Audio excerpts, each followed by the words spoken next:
way, the way I love. This is my visual aid for this week's show. You ready, Shane? Here we go. You ready? Yep. Can you hear that? Mm-hmm. You hear what I'm doing? Okay, Yes. I'm taking a piece of paper. Whoop, get rid of it. Here, I'm going to do another. Here's another one. Ready? I'm going to crumple it up. I'm going to take the paper. I'm going to throw it away. Shane, who did I just do an impression of this week?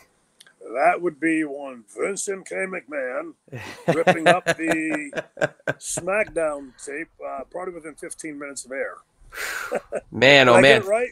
You got it right. So here we are. We're talking about this AEW TNT show starting up. Obviously, the very, very hasty move to move NXT to USA to combat the AEW product. But still, even though we've got Eric Bischoff, even though we've got Paul Heyman in executive roles for television to help with the creative process, you still have Vince McMahon first, possibly not even attending shows. There's rumors that he's been missing shows because of XFL business. But now, with those two guys at the helm, he's still taking formats and scripts or whatever you want to call them and crumpling them up and throwing them out. Potentially, you said 15. Hell, it could be 5 for all we know. Right before the show at Smackdown this past week, I can't even wrap my head around it. At this pivotal time, they're still doing stuff like this. Well, I mean, yeah, it doesn't surprise any of us that know Vince. I mean, that's Vince, right? Yeah, hell, I'm Vincent K. McMahon. I'm smarter than God. So, why not tear it up? I mean, you're within a few weeks, or what is it, 4 or 5 weeks, whatever it is. When do they launch on Fox? It's a couple weeks out. We're not that far away. It's a few weeks away. So we're under a month. Yeah, so, at least. Some people might say this is the boss trying to whip everybody into shape to realize how close you have to hold your feet to the fire when you work for me, especially when you're getting ready to launch on Fox. I can't imagine that anybody would just sit there and tolerate that on a week-to-week basis. I mean, for it to happen once, maybe twice in a year, you might be able to say, okay, the guy's just a little bit schizo. But to do it with a routine that he seems to do it with, does the job pay that well that you tolerate that kind of bullshit, or is it just, am I missing something? Because unless it paid about $300,000, $400,000, $500,000 a year, I can't imagine anybody taking that. So is it in that ballpark? Well, I mean, it would probably be that way for, his son-in-law and his daughter. That would probably be the only people, and they probably are so used to it.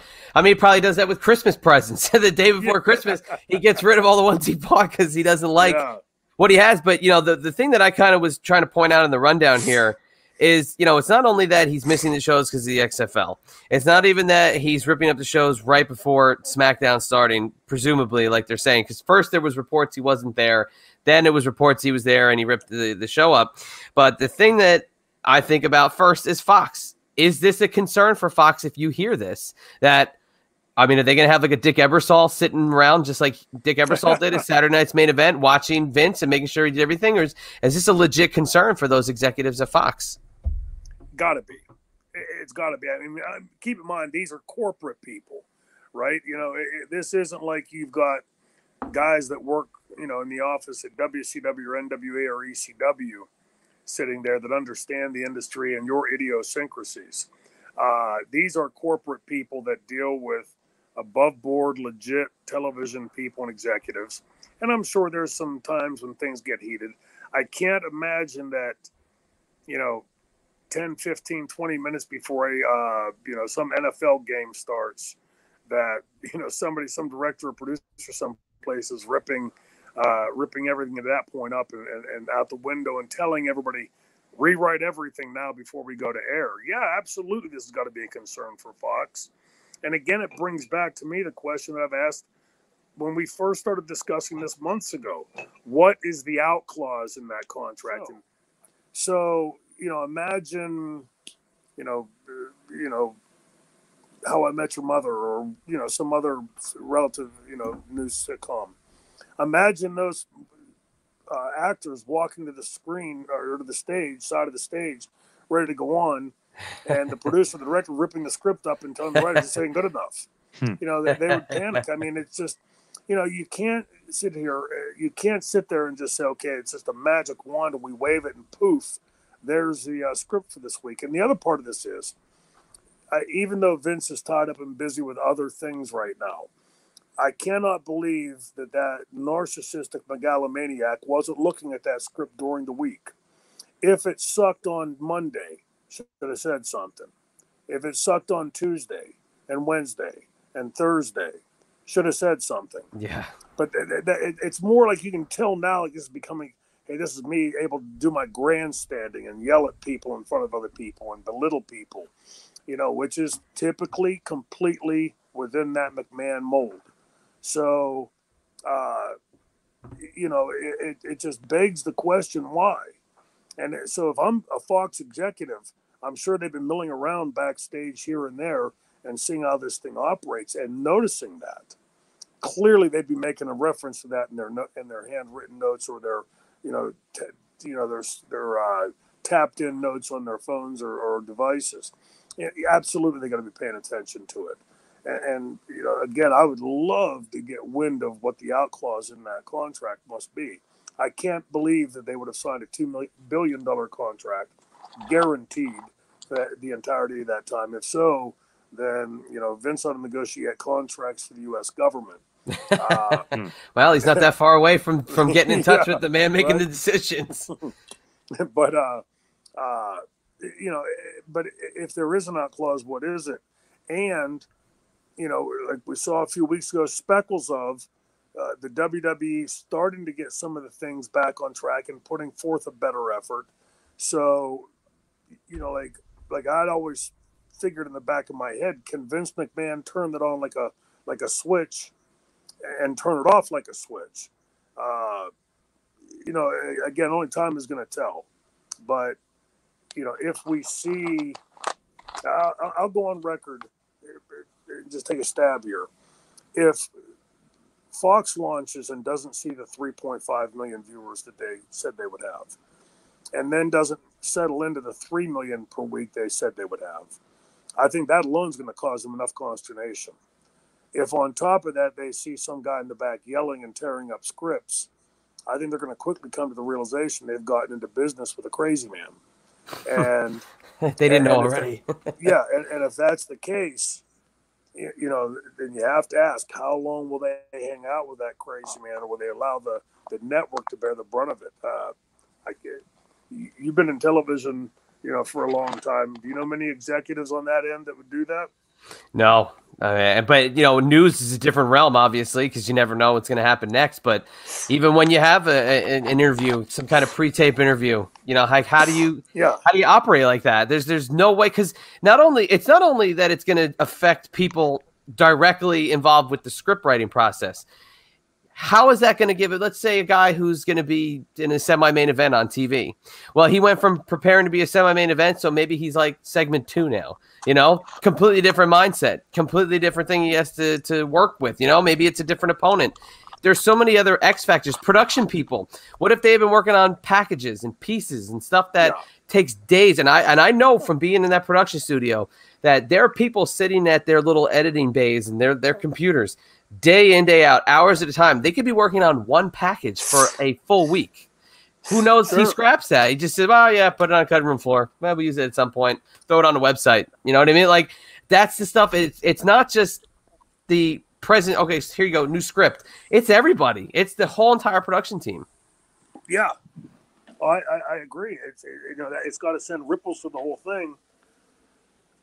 And if doing so, what does that do for next week? Am I going to work my ass off at this computer terminal to get this segment done, just to have it ripped up and thrown out, because the segment that I produced won't be relevant after somebody rips the script up this week? So, yeah, I mean, that's got to send ripples in ways down the ladder, in a lot more ways than I, as a performer, would even consider, like what you just mentioned. So, again, this is, there's going to be a lot of fun stuff for the franchise to keep his eye on this kind of stuff, because this sounds like it might be worse than popcorn. What about the writers themselves, though? Do you think that a lot of these guys either quit, or maybe we think that they're terrible writers, but it's really just Vince's fault that their shit is just not getting on the air? Is this all on Vince or the writers too? Or you know what I mean? Like maybe the writers are writing good shit, and Vince is just so nuts he just throws it in the garbage and says, you're wasting my time with this nonsense. But it could be awesome. Very possible, unlikely, but possible. You know, to write a classic and a great wrestling story and angle, like I've talked about this a million times. It's not something you can do overnight and say, okay, I'm going to put this wrestler versus that wrestler, and boy, tomorrow it's going to be great.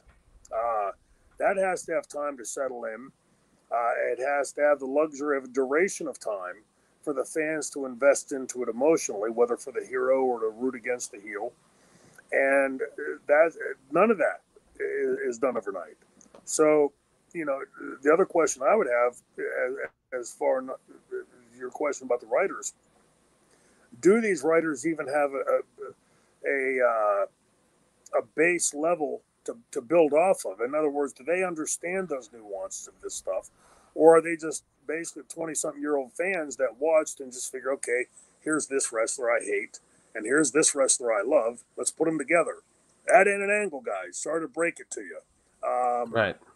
So, I mean, there's so much that goes into creating that, but I can't. I'm trying to imagine myself sitting there and working on something, let's say for a week or two or month or two, and building towards something that I can see in my head, only to have it torn up on me multiple times throughout that and told this isn't good enough, when he could have said something Monday, Tuesday, Wednesday, or Thursday, and now doing it before the show. It's sadly and unfortunately, I think that's just more the Vince McMahon coming out that I'm familiar with, and that the fans may not be so familiar with. One of the most brilliant things that Vince McMahon ever did was create the character named Mr. McMahon, because the fans think when they hear stories like from old farts like me, oh, that's the Mr. McMahon character. No, that's the real Vince McMahon character that he brought. It's a gray area. Yeah, exactly. So, it's now imagine yourself, your boss at your work, coming to you and doing those kind of things, and basically providing you with the impossible task, not the difficult task or the uphill task, but the impossible task. Do a week's worth of work in 15 or 20 or 30 minutes. You're set up for failure from the beginning. Well, did you ever experience any of this in WCW? Like, obviously, you worked for Bischoff, worked for Russo, and a little bit of Johnny A sprinkled in as well. But have you ever experienced any of this in WCW as far as the scripts and the writing and things like that, and you not knowing what you're going to do 5 minutes before you're supposed to be on air? No, I didn't see anything that drastic. The whole time that I was in WCW, and I just sort of went down there and kept my head down, because you could sense that there was, I don't want to say failure imminent, but you could tell that the company was in a spiral. So, you just wanted to stay out of the line of fire. It seemed to me that there were very distinct camps. There was this camp for Bischoff, there was this camp for Russo. What we had all hoped was that these two camps, the Bischoff and Russo camp, could work together. And, that obviously was spitting in the wind and didn't happen. Still is. Yeah. And, then when you'd see, I remember multiple times Kevin Nash walking in shortly before showtime and erasing several matches off the whiteboard and just writing in other matches. And, my first thought as a performer was, for the people that were in those matches, like you said, Chad, how do you've been planning on a certain match in a certain segment, and now suddenly you've been erased off or put with another opponent. Those are curveballs that have an obvious detrimental effect to the final product. No second idea is as good as the first, and no second idea that's based off of a rash decision or off the cuff or immediate decision is ever as good as the first idea that's been thought thoughtfully through. So, when you watch it and see, and we all know the outcome, the end of the movie that was WCW, and now we're drawing the comparisons between WCW and current WWE, and drawing some pretty direct correlations. So you do the rest of the math. Have you ever experienced yourself, like your name being on the whiteboard, and all of a sudden, you think you're wrestling, I don't know, like Hugh Morris or something, Bill DeMott. You think you're wrestling him, and all of a sudden it gets erased, and you're wrestling somebody else. Has that ever happened in WCW? No, that never happened because typically they would have me do promos earlier in the day. And so for me to do a promo, say, against Goldberg, and then, you change that match later, it's sort of, you've taken out not just one segment, but two, because the promo would be one. So that never personally happened to me. But I did see it happen quite often. And I can't put an estimate of, how many times it happened. Did it happen every week? Did it happen multiple times a week? Did it happen once or twice a month? I can't remember, but I just remember vividly seeing that happen, and more than once, so, you can't say that, Kevin Nash or whoever else was on the same level as Vince in its own company, but you can certainly draw the correlation between the two, the same. So,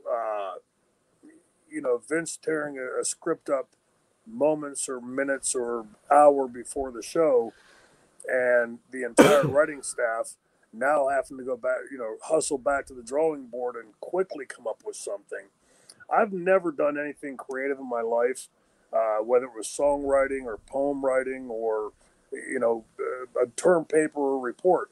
There was never anything that I did lickety-split real fast after I tore up the rough drafts of the first that was better than those original ideas that have been well researched and put to paper. So I just don't see how that operates and how it works. Now, maybe there's been times that Vince has done that, and some of those writers have pulled something out of their ass that Vince sort of liked.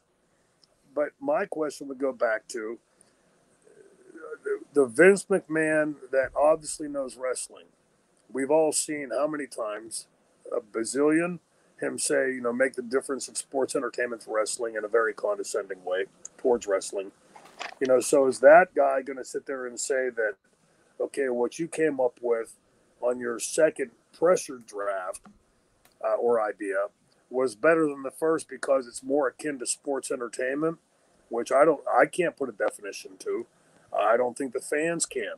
And based on what I saw on Monday Night Raw this past week, with the way the fans were reacting throughout the show, it wasn't just a few minutes here during this segment. It was throughout the entire part of the shows that I watched, where the fans were looking at their phones, at their feet, at other people in the stands, and far less than half watching the ring. That perplexes me. They're not interested. Yeah, they're not interested, but I can't imagine sitting in any sports arena. Let's say where the Pittsburgh Steelers play. Let's say, I was going to say Three Rivers, but I know that's been torn down. Heinz Field, is that it? Heinz Field. There you go. I can't imagine sitting in Heinz Field and the Steelers on the field playing, say, the New England Patriots, and going, hey, let me check my phone over here for the entire game. Right for the kickoff. Like, I wonder what's going to happen. Yeah. Let's tear that up and let's go to the bathroom. So it's just bizarre. From an athlete standpoint, from a performer standpoint, it just doesn't seem to hold water as to getting your best out of your writers and getting the best out of your performers when you're doing that. So, who's more at fault? Vince, the writers, what they're coming up with the first draft, second draft, third draft? Yeah, I don't know. I don't know how you'd even begin to equate that or quantify it.